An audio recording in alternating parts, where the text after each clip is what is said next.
За Булган аймгийн Харьяа Төвшинбаяр Баян-Хангар аймагт нэр дэвшгэр болсон. Хойноос ирээд хот миних гэдэг харин нөгөө ахта туслахаар ирсэн олимпийн аварга маань дэлхийн аваргын дээрүү дэлгүүрийн худалдагч дээр үгсэн асуулт тавьж мянган худалдаа эрхлэгчдийг дормжилсаар байна.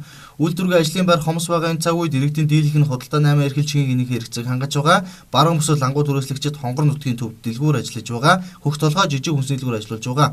Сумын төвд худалдаа эрхэлж байгаа иргэд бүгд дэлгүүрийн худалдагч. За энэ асуулт нь орон нутгийн бизнесмэнүүдийг малчид хөдөлмөрчдийн хэрэгцээг хангаж байгаа бүх хүмүүсийг үл хүндэтгэж басамжилж байгаа явдал хэмээн хэлж байгаа юм.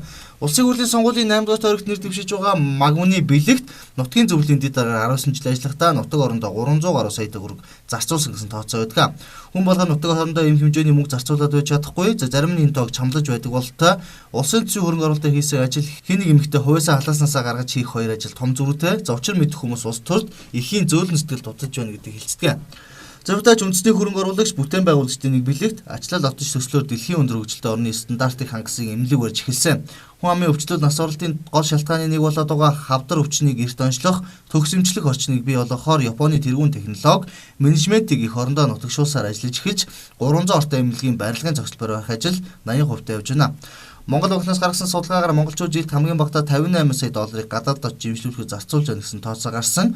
За баян цатгаландаа монголчууд ингэж мөнгө засаад байгаа юм биш. За Монгол дэмжиж онцлох боломжгүй тохиолдолд ингэж хүнд өвчтөж төв дамжин эмнэлэг эсэж явна. Ачлал отож эмнэлэг ашиглалтанд орсноор нийт монголчуудын эрүүл мэндэд тустай 2-т гадаад руу урсах валютын урсгалыг зогсоож чадсан буянтай өргөж талхам болж чадсан юм а.